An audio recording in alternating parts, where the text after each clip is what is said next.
اسی زمانے میں ایک اور عجیب واقعہ پیش آیا جسے پڑھ کر اندازہ ہوتا ہے کہ حضرت نظام الدین اولیاء کی نگاہ کیمیائی تاثیر نے کیسے کیسے لوگوں کی دنیا بدل ڈالی۔ مولانا شہاب الدین روایت کرتے ہیں کہ ایک دن حضرت محبوب الہی حضرت خواجہ قطب الدین بختیار کاکی کے مزار مبارک کی زیارت کے لیے حاضر ہوئے۔ حضرت مولانا برہان الدین غریب اور دوسرے مریدان خاص بھی آپ کے ہمراہ تھے۔ حضرت خواجہ قطب الدین بختیار کاکی کی روح کو ایصال ثواب کرنے کے بعد حضرت نظام الدین اولیاء حوض شمسی پر تشریف لائے تاکہ ان بزرگوں کے مزارات پر بھی فاتحہ پڑھ سکیں جو حوض کے کنارے مدفون ہیں۔ اتفاق سے اسی روز مشہور شاعر خواجہ حسن علائی بھی اپنے دوستوں کے ساتھ اس پرفضا مقام کی سیر کرنے کے لیے آئے ہوئے تھے۔ بڑا عجیب تضاد تھا کہ حضرت نظام الدین اولیاء اور آپ کے ساتھی بزرگان دین کے مزارات پر فاتحہ خوانی کے لیے آئے ہوئے تھے اور دوسری طرف چند گز کے فاصلے پر خواجہ حسن علائی اور ان کے احباب شغل جام کر رہے تھے۔ خواجہ حسن ایک خالص دنیا پرست انسان تھے۔ پوری زندگی لہو و لعب میں گزاری، کیف و نشاط میں ڈوبی ہوئی شاعری کرتے تھے اور علل اعلان سر عام شراب پیتے تھے۔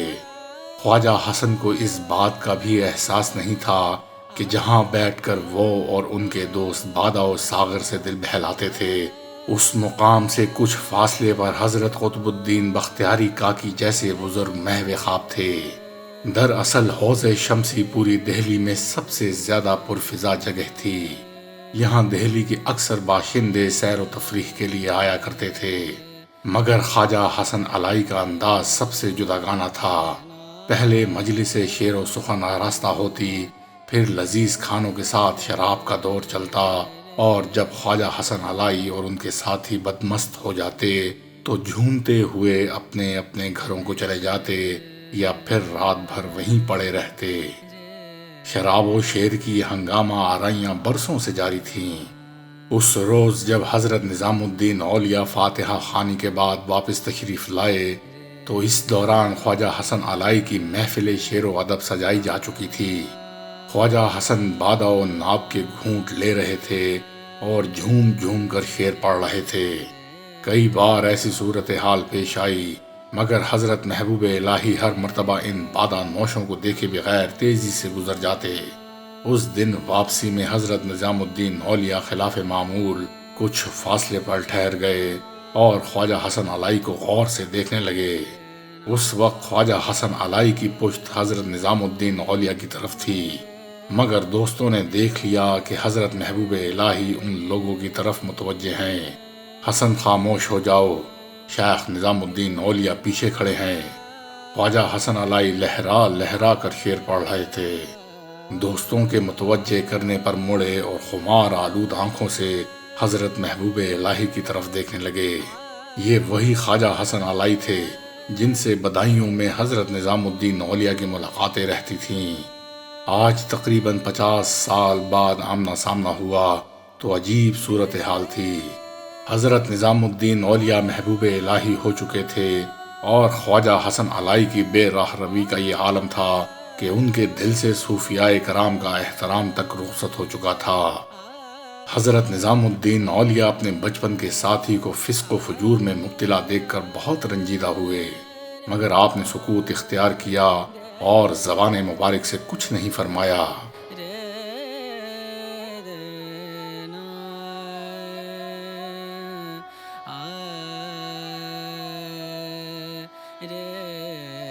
کیف و بے خودی کے باوجود خواجہ حسن بھی حضرت نظام الدین اولیاء کو پہچان گئے۔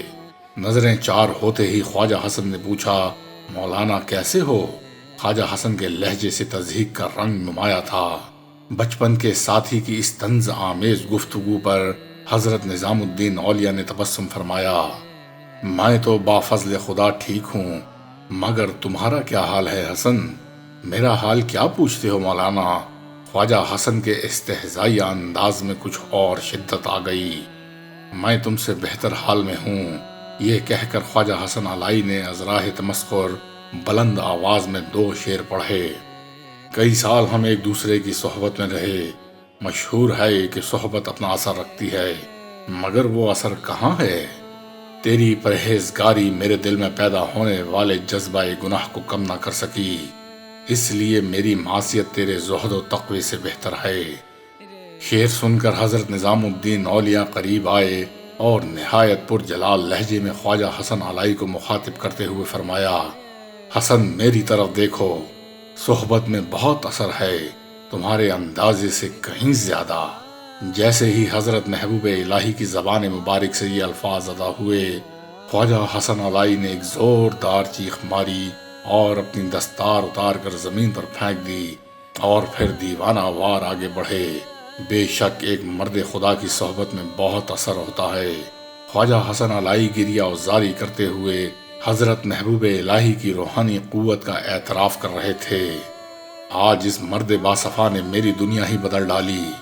اے دنیا کی رنگینیوں، اے میرے گناہوں، عمر بھر کے ساتھیوں، آج میں تم سے اس طرح رخصت ہوتا ہوں، پھر کبھی تمہاری طرف لوٹ کر نہ آؤں گا۔ اس کے بعد خواجہ حسن علائی نے اپنے گناہوں سے توبہ کرتے ہوئے حضرت محبوب الہی سے درخواست کی کہ انہیں غلامی کے اعزاز سے شرف یاب کیا جائے۔ حضرت نظام الدین اولیاء نے خواجہ حسن علائی پر انتہائی شفقت فرمائی اور انہیں حلقہ ارادت میں شامل کر لیا۔ اس روحانی انقلاب کے وقت خواجہ حسن علائی کی عمر 73 سال تھی۔ کہنے والے کہا کرتے تھے، حسن اس بڑھاپے میں توبہ سے کیا حاصل ہوگا؟ میں اپنی عمر کا حساب نہیں رکھتا، بس شیخ کے دروازے پر آ پڑا ہوں۔ خواجہ حسن علائی روتے ہوئے فرماتے، پھر دیکھنے والوں نے دیکھا کہ خواجہ حسن علائی کی دنیا ہی بدل گئی۔ جب حضرت محبوب الہی نے حسن کا ہاتھ اپنے ہاتھوں میں لیا تو برسوں کا سفر لمحوں میں طے کرا دیا۔ خواجہ حسن علائی سنجری کا شمار حضرت نظام الدین اولیاء کے محبوب مریدوں میں ہوتا ہے۔ یہ وہی خواجہ حسن ہیں جنہوں نے حضرت محبوب الہی کے ملفوظات جمع کیے اور پیر و مرشد کے اقوال مبارکہ کو فوائد الفوائد کا نام دیا۔ فوائد الفوائد تصوف کے موضوع پر عظیم الشان تصنیف ہے جو ہر زمانے میں اہل دل کی رہنمائی کرتی رہی ہے۔ اسی کتاب کے بارے میں حضرت امیر خسرو فرمایا کرتے تھے، کاش میں اپنی تمام تصانیف خواجہ حسن کے نام کر دیتا اور اس کے بدلے میں فوائد الفوائد کی محبوبیت مجھ سے منسوب ہو جاتی۔ خواجہ حسن علائی کو جوانی کی کجروی کا اس قدر احساس تھا کہ آخری سانس تک اپنا یہ شعر پڑھ کر روتے رہتے تھے، اے حسن تو نے اس وقت توبہ کی جب تجھ میں گناہ کی طاقت باقی نہیں رہی۔